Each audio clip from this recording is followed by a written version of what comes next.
Yes, omulungi ndaba nkwanirizaako olunaku lwa leero n'enkola ze jjonna gy'otusizaako engalo. Gamba Eric Gegange ng'olunaku lwa leero tuli wano eno ku Speak Hotel mu Kampala wakati. Ng'era tuzze mu lukuŋŋaana olutegekeddwa abakungu mu kibiina kya DP ng'era bavuddeyo okulangirira nga bwe bagobye President Mao kuba President w'ekibiina kya DP. Ensonga egobeza Mao kuba President w'ekibiina kya DP y'ensonga y'okuba nno Mao takolagana mukulu Robert Kyagulanyi amanyiddwa nga Bobi Wine. Ng'ate bo ng'ekibiina kya DP balangirira nno bagenda kukolagana ne Bobi Wine. Era essaawa zino eno bavuddeyo balangirira omuntu omulala agenda okuba ng'asootambula ne Bobi Wine ne People Power wamu.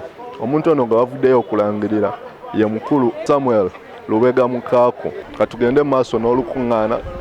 Basebo ne bannyabo, nzize wano olwaleero ng'omutima gwange ku sayidi emu mwenyifu ng'ogw'abana DP abalala olw'ebyo ebigenda mu maaso. Tebisanyusa, bisse bbeeyi, bisse ebbona ly'ekibiina.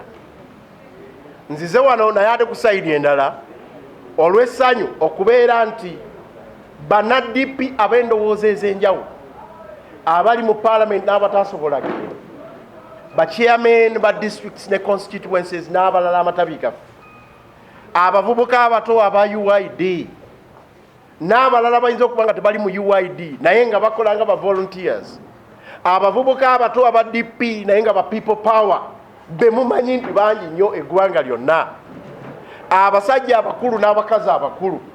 Nzize wano olwaleero nga ndi musanyufu kubanga bandagidde Sam Lubega tukutegedde, obadde olwanirira ekibiina kyaffe, obadde olwanirira eddembe, ekibiina kyaffe okyagala, gw'oli safe hands. Sebo tukusaba kwata enkata y'obwa president tukooye emivuyo gya Mao mbidde Mayambala ne Siranda. Era olwaleero nange kwe kujja ndayire gye muli, ndayire eri eggwanga nti yesaawa mu kukyusa obukulembeze kuno kugenda mu maaso, si mu kukola ku naye mu kukyusa obukulembeze okugenda mu maaso, tugenda kukola kyonna ekisoboka okulaba nti tufuna obukulembeze obujja nga bukulemberwa Samuel Walter Mukakulubega ne ttiimu ey'amaanyi ey'abasajja okwatangana. Temujja kwewuunya ffe ng'aba DP block abakulembeze tukyali bumu okuggyako munnaffe omu, mutumanyi bulungi, tukyali bumu okuggyako munnaffe omu ne secretary ne acting secretary general, tukyali bumu okuggyako munnaffe omu n'oyo ayagala okwesimba eyo Masaka ng'ava mu ERA n'alowooza nti ebizibu by'e Masaka biteekwa okusaasaanira eggwanga lino n'emivuyo egiva e Masaka giteekwa okugabanyizibwako ku ggwanga lino. Ekyo kijja kuba kikafuuwe wansi w'obukulembeze bwange. Omulimu gwa Samuel Walter Mukakulubega kwe kulaba nti tuzzaawo ekibiina ekisobola okuwa bannakibiina omukisa, buli omu bw'ali mu ntegeera ye, mu maanyi ge, mu bukulu bwe, mu buto bwe, mu ggwanga lye okuweereza ekibiina kyaffe. Ennaku zino kyerabira amatabi gonna agali eyo, tugajjukira tugenda mu delegates conference, ate bwe tugajjukira tusalawo okulondobayo abantu ffe be tulowooza nti namukubira essimu najja mu delegates conference, n'abalala ne tubayoola ku Arua Park ne tusobola okugenda gye twagala delegates conference. Bannakibiina munajjukira baasaba delegates conference ebeere mu West, naye kisinga okwewunyisa olwali tugamba nti egenda kuba mu North kubanga omukulembeze tasobodde kuba sensitive na kumanya nti constitutional bannannyini kibiina be basalawo ebiteekwa okugenda mu maaso. Atuuse okulowooza nti ekibiina kiteekwa kuba kike n'ebyo byalowooza ne byayagala okukikozesa. Ab'ekyomukisa omubi kwe kubeera nti otutwala n'eyo okola bino byonna emivuyo egiriwo, tokkiririza mu processes oyingirira abakulembeze abalala abakola emirimu gyabwe nga ba Sulaiman Kidandala, naye ng'ate obayingirira olw'okwerowoozaako n'okwagala mwami Museveni atufuge akululirwe kaliba. Kuba bw'okola ebikolwa ebitajja mu DP ebadde situse ng'abantu bagyeyunira 100 ku 100 nga babakaluba badduka kugiyingira baka miliyoni 10,000 z'abantu betwayingiza e Masaka, Lwakayi n'awalala, Kalangala n'abalala betusanze mu West Nile n'awalala n'abalala b'Ekamwenge badde basaba tutuukayo ddi.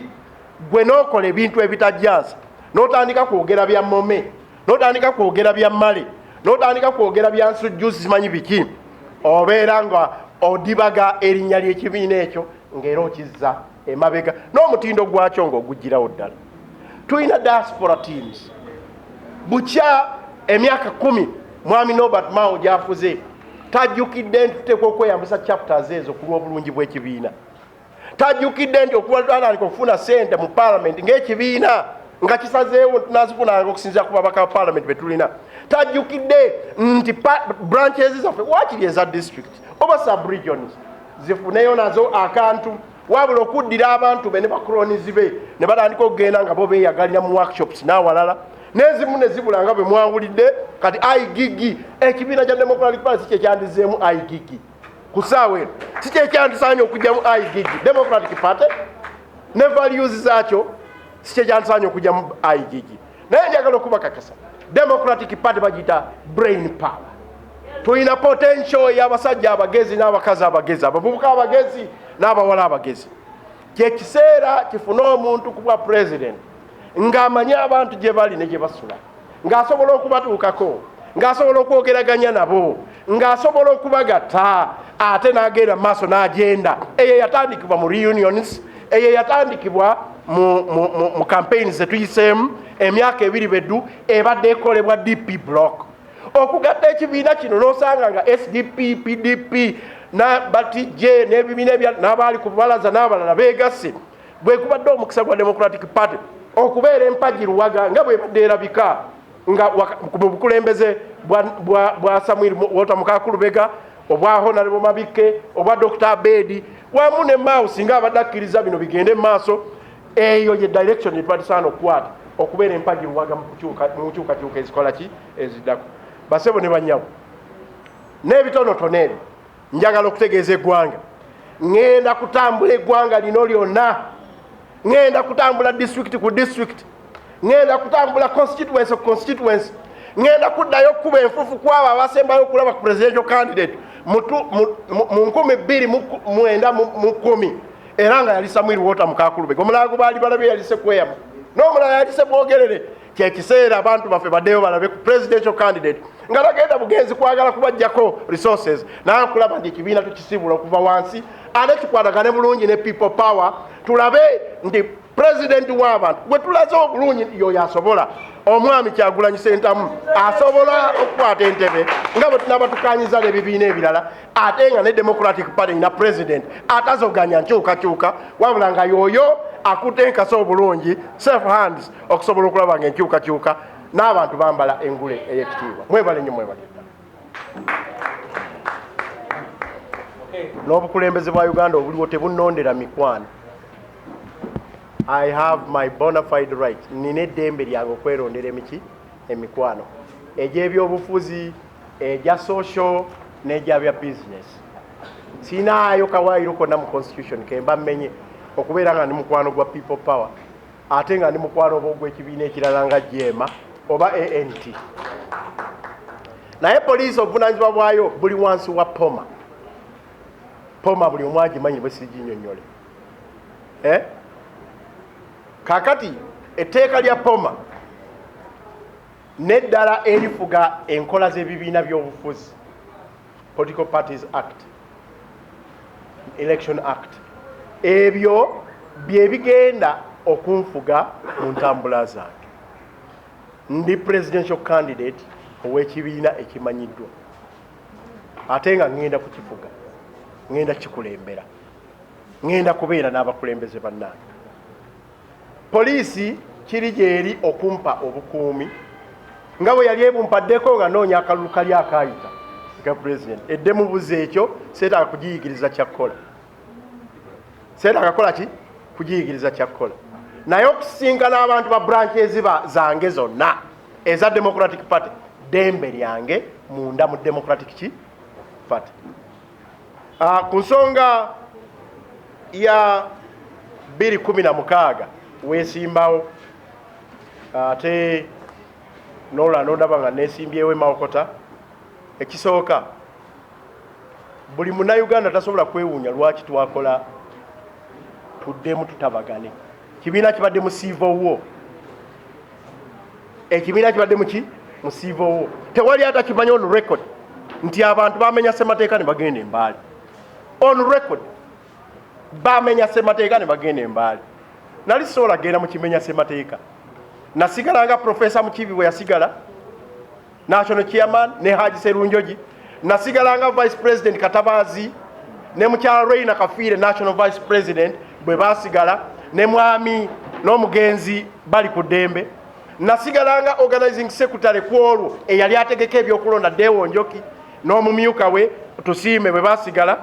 Nasigalanga legal advisor Lukwago bwe yasigala. Nasigalanga publicity secretary Namboze bwe yasigala. Nasigalanga n'amenya ki n'aleka ki. Abo nabo tubatwale nti tebali mu kibiina kya DP. Ekyokubiri, bw'omala okumanya nti n'akalulu akawedde ak'ekatomi wabaddewo emivuyo gy'okugaba tiketi nga baleka owa DP ne batwala omulala. N'aba DP abamu abaliwo nekati ku national executive ne batwala obukadde 3 nti bagenda kukola nomination za parliamentary, n'agenda n'atanominating nakati bali ku administration n'atanominatinga naye n'akomawo n'asaba n'ekifo n'asigala ku kifo ky'obukulembeze. Eyo si ye DP gye twagala. Nze DP nagiyiira omusaayi. Nze DP nawona gallows. Nze DP nagenda mu safe houses emyezi 6 n'ekitundu. Nagenda Eruzira Embuya emyezi 6 ne wiki emu ku Kota Guard. Eruzira emyezi 14. Nze DP ntutte mu exile. DP kuwagira Semogere n'ebirala. Sikyukangako n'omurundi n'ogumu kugamba nti ndi kirala. Nsobola okwana abala n'ensigala wa Democratic Party. Ate olaba ne Sebagala olaba ne Sebagala yesimbawo kuba president. Olaba ne Siranda mukwano gwange abadde wa UPC kati acting national secretary yali wa UPC nga tabeera akola ku national council wa structure n'emu. Olaba naye kati acting national general secretary. Olaba ne mukwano gwange Norbert yali wa kyapa ka Ruhanga ekibiina kye tokimanyi nga secretary general. Era wagula award olaba naye yafuuka president. Kakati nzize kubazoganya nga nanyini kibiina yakiyiira omusaayi. Njagala agamba akyogere. Ab'ekirala teweerabira. We have an MOU. Abantu abategeera ab'ekibiina ekigoberera amateeka nga mumaze okuzzaayo emmundu ne mugamba tugattaganye pistoks ziwedde tukoze endagaano ey'okwegatta teweefuula mu nnaku 2. Neeyo nayo ngenda kubatwala ku kisenge babinnyonnyole eggwanga lwaki bazeemu okukola delegates conference kyeyagaana yabagamba tubalonze wano ng'akakundi akatono muddanga mugasa ekibiina oba okugadda ekibiina kitegeeza kusuubira mukaaku bweru then bajja kitegeeza eggwanga. Ngenda kugenda mu matabi mbanoonye mbafefetteyo paka lwe naabateeka ku mulabba gwa delegates conference. Ensi ebalabe era mbalabise bulungi ensi ebategeera. Lubaga South tolinga wa zigzag sebo obadde oyagala mbeerenga President Mao w'ekisanja ekyokubiri.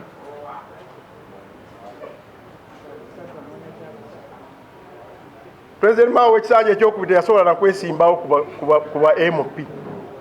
Ate yayagala okubwesimbako naye nga ne kaadi talina. Ebyo nabyo oyagala mbijjeyo. Nze ngambye njagala kuba president w'ekibiina this time round nga tumaze okuzaala omwana gwe bayita people power naye nga nze alera midwife. Ate muwa midwife sizanyirwako kimanyi. Nakola obwa midwife ekyaddondo paka Arua buli omu akimanyi omwana gwenkwatako azaalibwa bulungi. Naye ekyo nga kiwedde njagala kukakasa njagala kubeera mu DP nga president nga ndi member wa parliament owa Lubaga South nga ndi mu parliament nga nze leader of the parliamentary group nga tewaliwo muzannyo bino byembadde ndaba ku mulembe gwa Mao n'omulembe gw'omugenzi Sebaana. This has got to happen. Olaba obuzibu mwami Kiza Besigye bwalina bwe yalina ng'akyali mwami Mugisha muntu. Nze saagala kugenda mu obwo buzibu eddagala ndinoga bukyali kono weka tokalinda kola ki kusabataka. I have got to be in parliament to ensure that the parliamentary group delivers and to ensure that bali abali ebweru bakola omulimu omutuufu.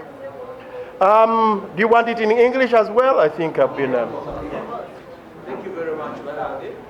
We end here.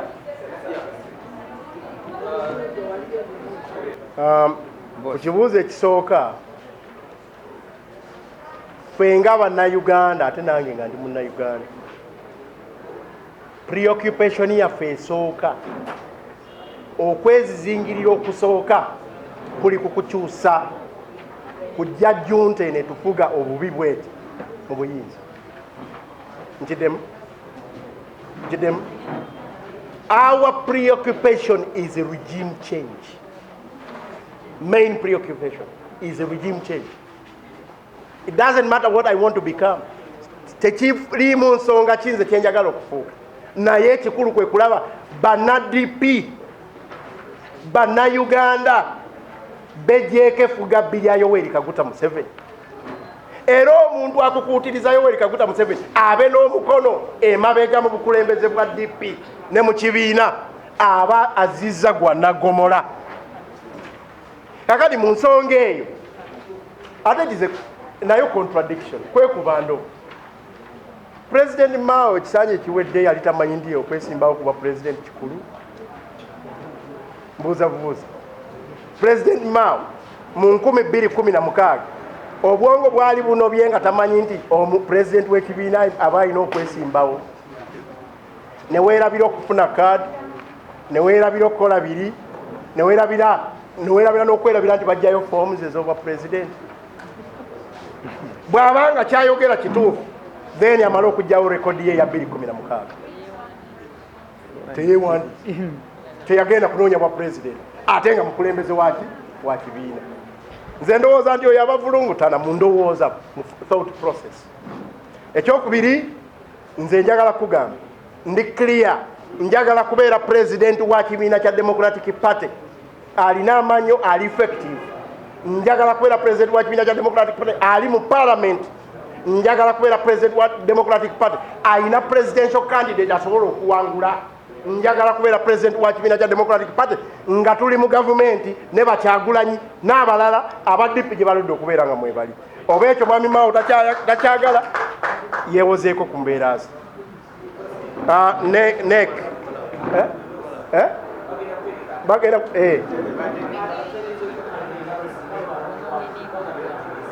nze neetegeka ku handling administration. Already I'm putting my team together. Sinaba kwetegeka nnyo bya loosi byogamba kubanga ndaba banna DP basazeewo okuva ku ba UID, bamemba ba parliament, aba DP block, abaki ba chairman, abakulembeze ab'ebika ebyenjawulo. Ate kyebatagalira ddala ye Museveni okwekutiriza mu kibiina kyamu. I am from Kamwenge district and a strong supporter of the party and a lecturer in the university Western. Today is a very important occasion, important day, once again in the politics of Uganda and in the politics of Democratic Party. Why I say that is that Democratic Party being a party which values all the values of democracy, every season of election, members of the party are free to stand. They can be 2, they can be 5.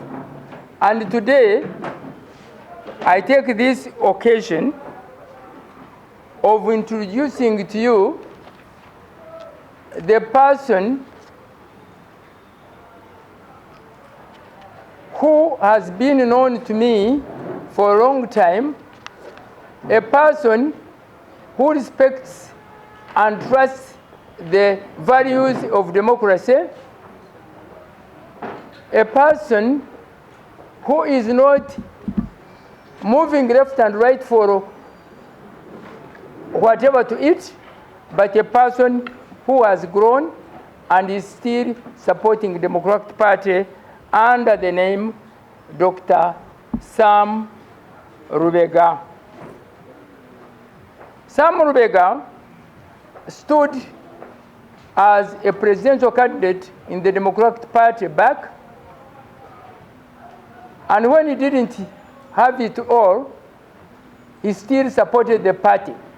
And that's why I still support him, because he's a person who respects values, values which this country needs most, values which this country would need to have in every party, values which hate corruption, And this is Sam Rubega I am introducing to you today, to the place and the nation, so that you support him, I support him, and the nation support him, because he's a man who supports the values of democracy. Sam Rubega, you can now have your word.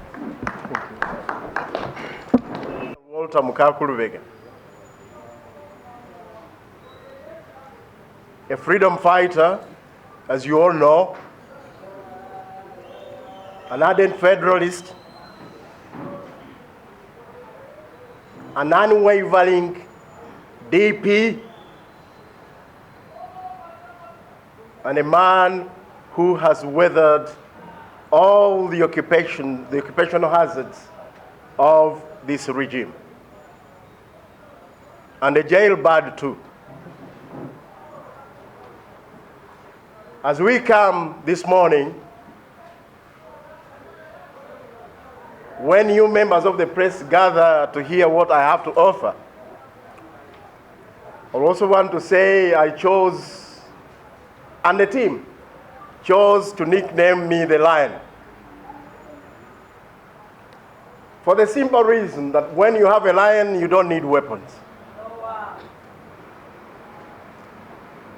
And I'm sure at the stage where we are, as DP, as traditional and cultural institutions, as faith-based organizations, as the civil society, as the media, as the business community, as the political elites of this country, we all desire to have a leadership at this moment in time that can stand the test of time, that can roar and also pounce where need be. Because of my background, I think the comrades who chose this acronym may not be far from being right. But the Democratic Party in particular now requires not the weak leaders of the past, some of whom have been, requires not people who are gambling. It requires somebody with experience, exposed locally and internationally, who has been in the trenches and also who has worked with the communities,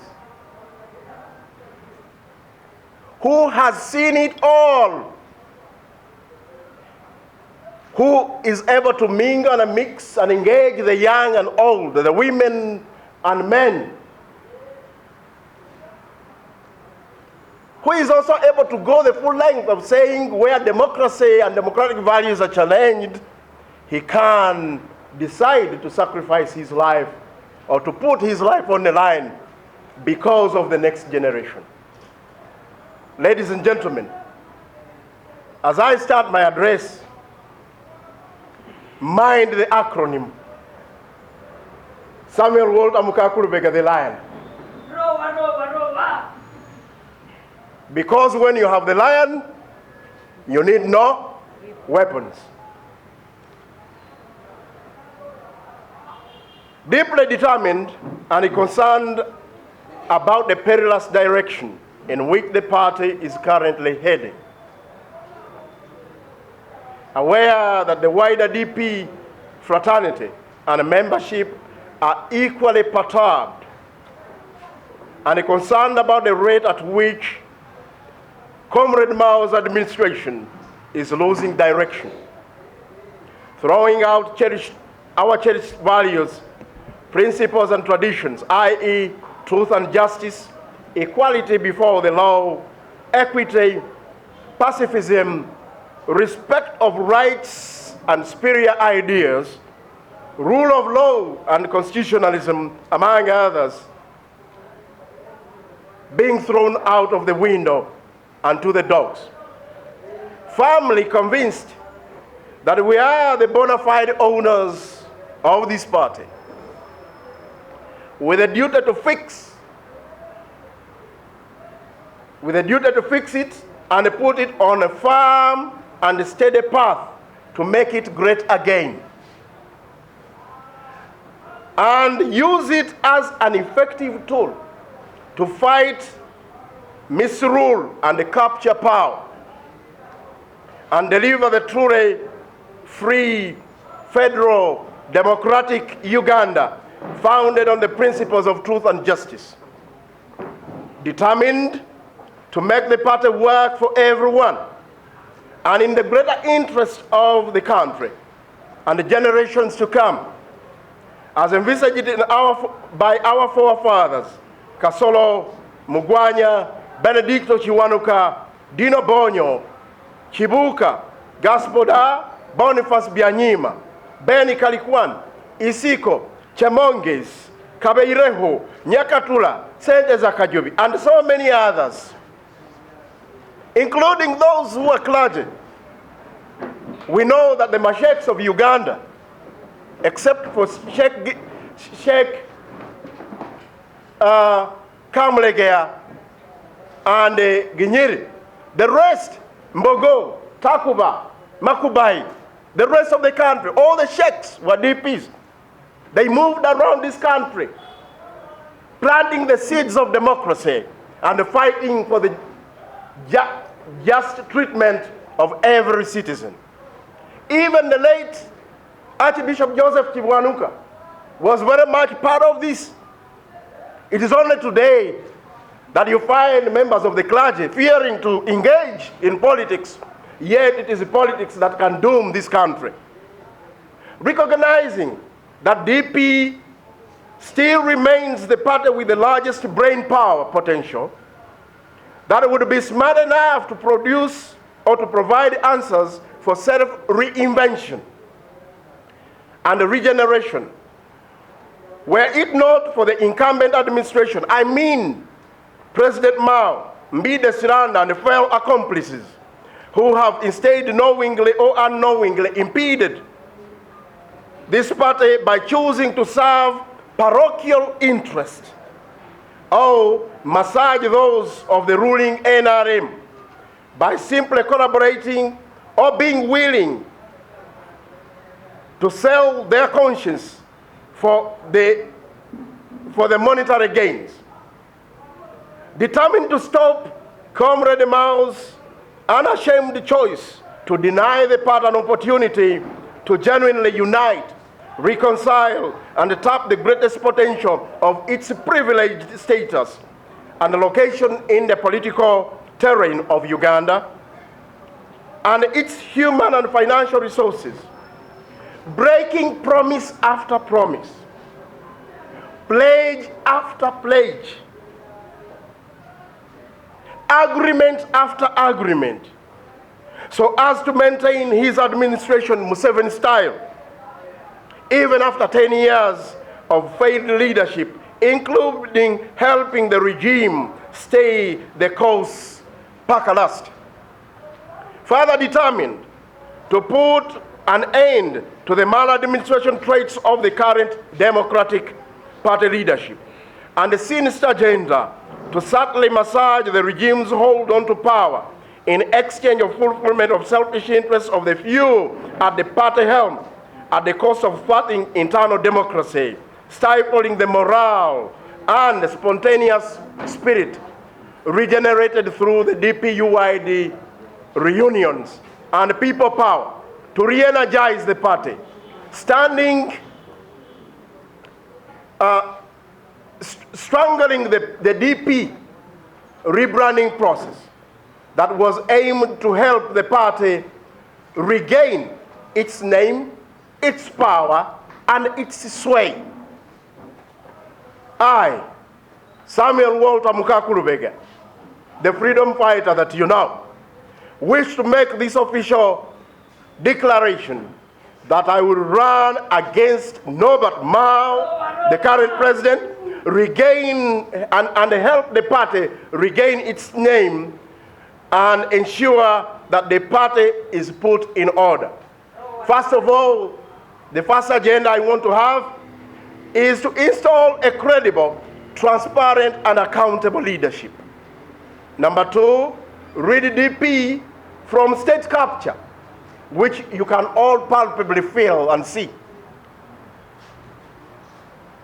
And make sure that I restore it to the old glory, to its old glory, with the help of the bid anchor team, which I will unveil later behind me, but of course led by able men like Comrade Aloysius Katabazi, and quickly transform this party into a new DP, through the rigorous process of rebranding.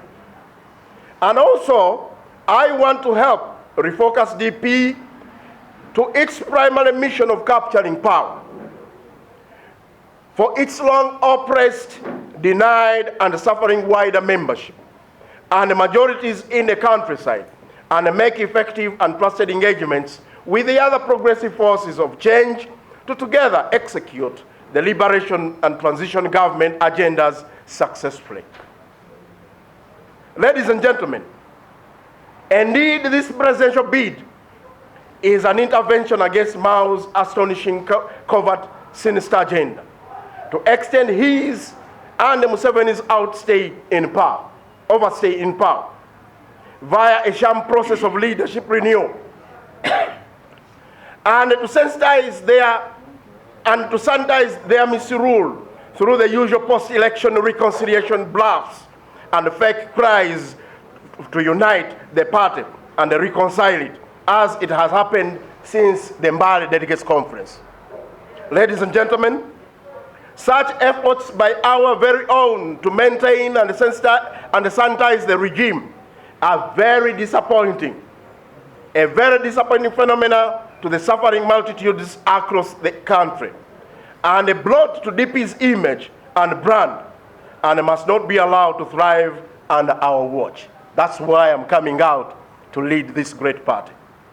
The promise to DP: I want to deliver a leadership that listens to the wider party membership, various stakeholders, and the competing opinions and tendencies. As you know these days, except the abuses paraded and thrown to many members of the party, many groups, like Male,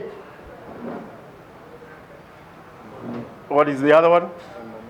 Mome, and all those stupid things, the members are no longer being respected. This party deserves a president that may restrain himself from that and respect all without discrimination.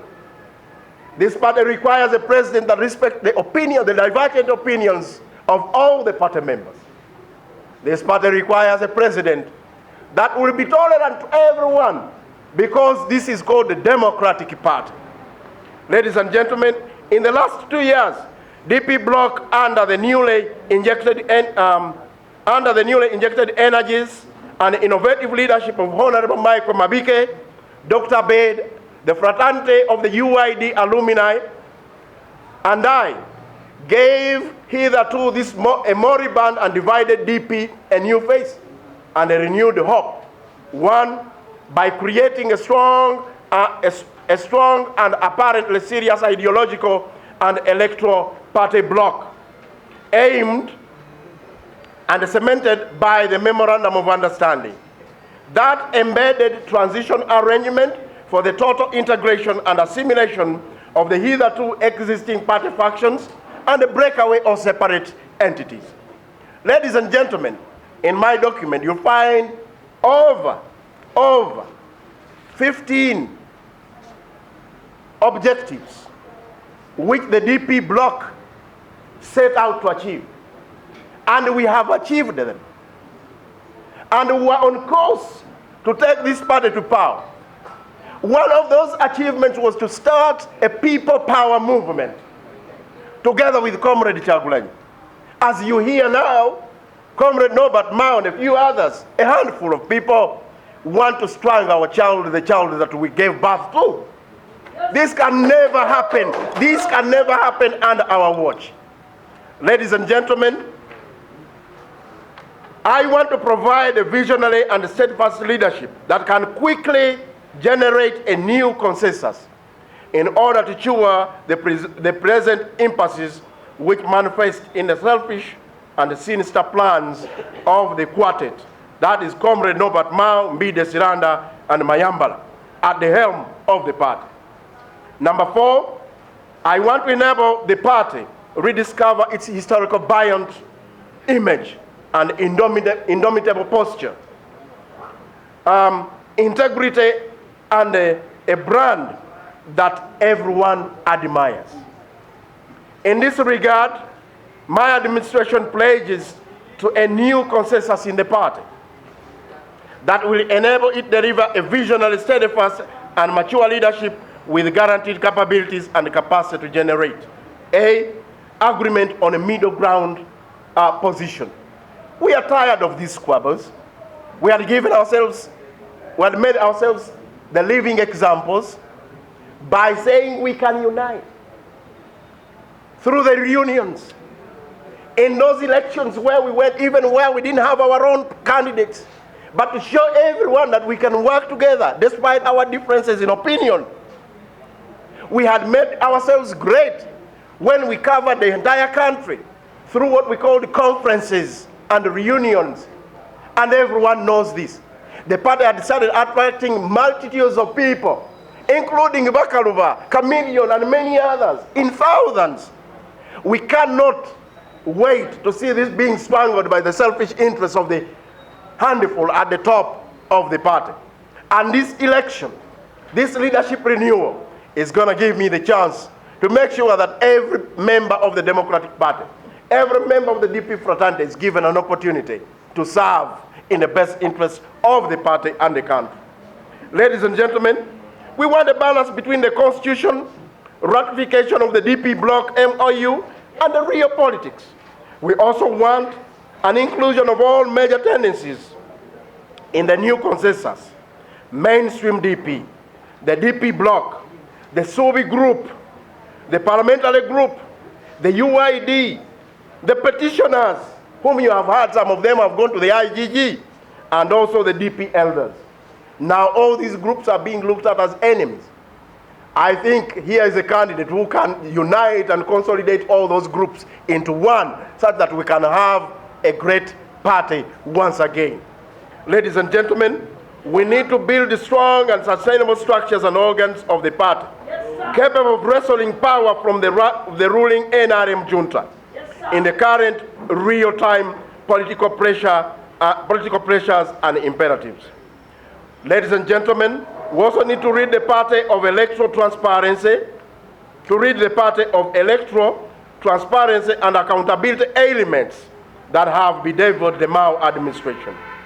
That's why my administration will waste no time to constitutionally institute an independent electoral commission for the party, a national fundraising committee, an internal audit commission, and a standing branch and structure inspection committee to expeditiously deal with those ailments. Ladies and gentlemen, we need to reconstruct a strong financial base for the party via widening the parliamentary caucus from the current 15 to at least about 70 to 100. And this is achievable this time around. Ladies and gentlemen, we need to have at least 40 to 50 district local councils, which are typically and fully DP, and probably share others with the other political forces, as the country may wish. Ladies and gentlemen, I think we need at least a quarter of the country's lower local councils, win back our foreign and international benefactors, which we used to have, and allies, and reorganize our diaspora chapters to work, mobilize the resources, and execute diplomatic foreign relations and on behalf of the party. Ladies and gentlemen, let me say this. Whatever I've said under this is like something, what do you call it? It is space science. This is not space science. This is achievable. We now have very strong diaspora chapters. Has the Mao administration tapped them? No. The people are there, they want to contribute to the party. They're not given the opportunity. We have, for example, the members of parliament. Even the members of parliament who are 15, in the caucus of 15, instead of this, making them squabble, picking them people who cannot even give them leadership, consolidate that. The members have contributed. The administration has no means to reach Kamwenge. This will never be heard of under my administration. Ladies and gentlemen, it is the simple things that we need to do. When I brought and the midwife Chagulanyi, Mwiru, the president of Jema, Asmani Basalirwa, and my friend from the north, Arua, Kasiano Wadri, we didn't have money. I know that in DP alone, wasted 47 million on a candidate that only garnered 12 votes, 27 votes. This would never have happened under my watch. We went, made research, we said we know the candidate that can win. And we make friendship and we win back West Nile again. The administration could not partake of this. Was it too difficult to comprehend? Do we require professors to understand this? No. So, ladies and gentlemen, I'm sure when we ushered in a new administration, a new team, not but just the individual, but a new team of people from parliament, from elsewhere and everywhere, the young generation, we shall be able to achieve this. Number 7, we want to strengthen the party organs and make it work through its structures. We want to empower the party regional, sub-regional branch, sub-branch organs, where actual mobilization is, by decentralizing power and sharing the party funds in a proposed 60 to 40%. Because we get these funds. It is the members in Masaka, it is the members in Bukoma Simbi who fight to bring members of parliament. When we get this money, we never even think about giving a little bit of this to those party structures for them to develop. You will look at my agenda in detail, but it is important also to recruit a wider volunteer staff and also well-paid or ambiently paid people who will manage these offices in the various places. Number 8, end the tribal and other derogatory undertones that the Mao administration has failed to divorce itself from. Every time you go to the east, you tell them how the Baganda are taking your party. You go to the north, you tell them how the Baganda and the Easterners are taking your party. You go to the west, you tell them how the Baganda and the Easterners are taking your party. These tribal undertones must stop. And I think this is the administration to calmly and confidently put this to rest. Ladies and gentlemen, we need to open our party by open up our party by separating the position of party president with that of the presidential candidate. Norbert Mao is not willing to do this. We know that not long ago, as we moved through the reunions, we were all promising that we shall have one presidential candidate. A party that has developed such a policy, the one-to-one model and the rest, you cannot just repeat because of your selfish interests within no time. I am here as a guarantor of that. I am here as a guarantor of that. Ladies and gentlemen, we want to redirect this party from the war path of the people power movement that the Mao leadership has positioned it on. We want to have a strong alliance with people power, not to make people power our enemy. Bobby Wine and the people power people have got our DNA. We share in the genealogy of values and principles with Bobby Wine and the rest. They could be young people, they could be from the ghetto, but they're part of us. DP is a mass party. These have been our children. Bobby Wine himself is a son of Sentam and a grandson of Walakida. These are strong DPs. How do we divorce ourselves from people power? That will never happen under my presidency. Ladies and gentlemen, we need to build a wide and effective alliances with partners and stakeholder forces ramifying the contemporary Ugandan opposition. We want to promote the candidature of Honorable Robert Kyagulanyi Ssentamu for the post of the President of Uganda, while ensuring that the Democratic Party, DP bloc, remain the principal promoters and anchor of the Grand People's Coalition or movement, election agenda, power sharing dynamic, and the government, or transition government to come. We need to promote the Honorable Mabike UID alumni one-to-one electoral model that gives the DP bloc and likewise other sister party blocks alliances a comparative advantage and leadership in determining the eventual candidates primaries under the people power arrangement, while reducing the confusion parties and independent candidates of parties and independent candidate symbols. We want to consolidate and further nurture to fruition and an irresistible and overwhelming people's protracted coalition. Lastly, we want to help effectively engage our security forces, the diaspora chapters, and the international community to depose Museveni's dictatorship and take DP and people power to power come 2021. Ladies and gentlemen, this is very important.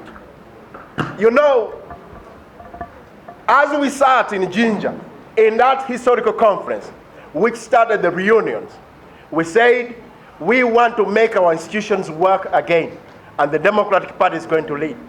But also we said, if we want to take power, we must do certain things different from what we have been doing. Ladies and gentlemen, we also decided that it's our duty to mobilize the security forces and to mobilize the international community in several ways, and also ensure that we create a robust people power ground force that will overwhelm the regime. With the people power, we have done our job, and we continue to consolidate this. But also with the international community, we have not been lying back. You know what Paul did in the House of Commons. You know what our friends in Kenya have done. Those in South Africa, those who were the Chamisas who were supposed to come here in Zimbabwe, and those in Rwanda. Of course, you know now Kagame is behaving very, very smartly with this regime. And of course, we would want even Southern Sudan to do the same. No, Sudan itself has fallen, and we are sure we shall pull that one on our side. Once we have the evidence of of what we call the DR reforms, the evidence of the members of parliament, and the councillors in the districts, once we have the commanders, abasobola okusalako, then Trump, Merkel, Uhuru, Kagame will have no reason not to support our coalition.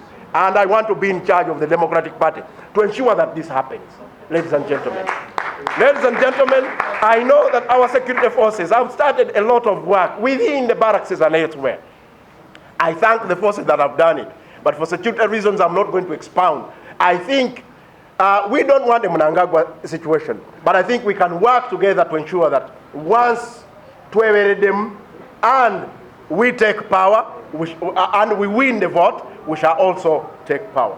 Ladies and gentlemen, I would like to conclude by saying, I'm here and ready to ensure that we create a democratic party that is strong, united, vibrant, and attractive to the electorate of Uganda and to the publics within here and outside. I'm also saying, I want to conclude by saying, the Samuel Lubega Mukaku presidency will ensure that we build DP as a great party again.